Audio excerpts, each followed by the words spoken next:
Have you ever wondered how someone without a US Social Security number can just open a bank account here? I mean, on the surface, it seems like it should be totally impossible. But today, we are cracking the code. We're diving into this fascinating little pathway, hidden deep inside US tax law. Okay, let's get into it. So let's just start with the big question, the one that stumps pretty much everyone. How do you open a US bank account if you don't have a Social Security number? For a lot of people, the SSN feels like the master key to the entire American financial system, right? Without it, that door just seems locked tight. And yeah, it really does seem impossible. But what if I told you the key isn't buried in some obscure banking regulation? What if it's actually been hiding in plain sight this whole time, right inside the US tax code? Turns out, a very special rule, a specific exception, gives us the exact key we need. Now, to really appreciate the solution, we first have to wrap our heads around the problem. And it's a classic puzzle, a kind of financial catch-22 that traps a lot of people who are just trying to get started with the US banking system. This quote just nails it, doesn't it? It perfectly captures this crazy logistical loop. You need the special tax number, that's the ITIN, to open the bank account. But to get that ITIN, the rules say you need a reason to file taxes, like say reporting interest from a bank account that you can't open yet. It's a perfect circle of frustration. So what breaks this cycle? Well, it's this tool called the ITIN. And the very first thing we have to get straight is what an ITIN is, and maybe more importantly, what it is not. Because it's a key for sure, but it only unlocks a very specific door. And here's the official definition, which is super clear. The Individual Taxpayer Identification Number, or ITIN, is purely a tax processing number. That's it. The IRS issues it for one single core reason: to let people who can't get a Social Security number still comply with US tax laws. That is its entire job. And this chart just lays out the difference perfectly. Just look at that ITIN column. Its purpose?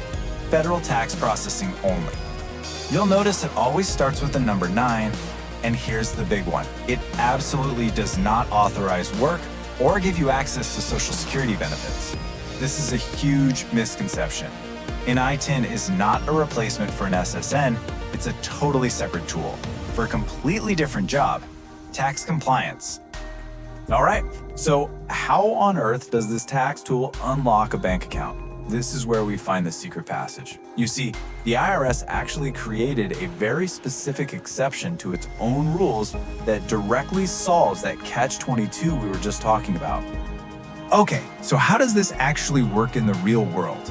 This slide breaks it down into 4 key steps. First, you have to find a bank that knows about this process. Then, and this is the absolute key, you get a formal letter from them saying you've opened an account that earns interest. You take that letter, fill out the ITIN application, that's Form W7, and you specifically cite the bank account exception.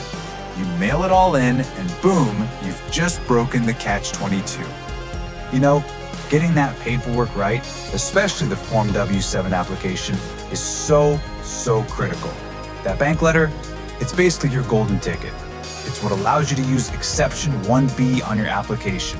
And that exception was designed for this exact situation, for people who need an ITIN so that a third party, like your bank, can file information returns with the IRS.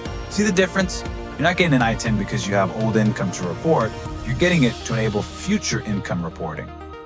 Okay, so you did it. You have the bank account, you have the ITIN.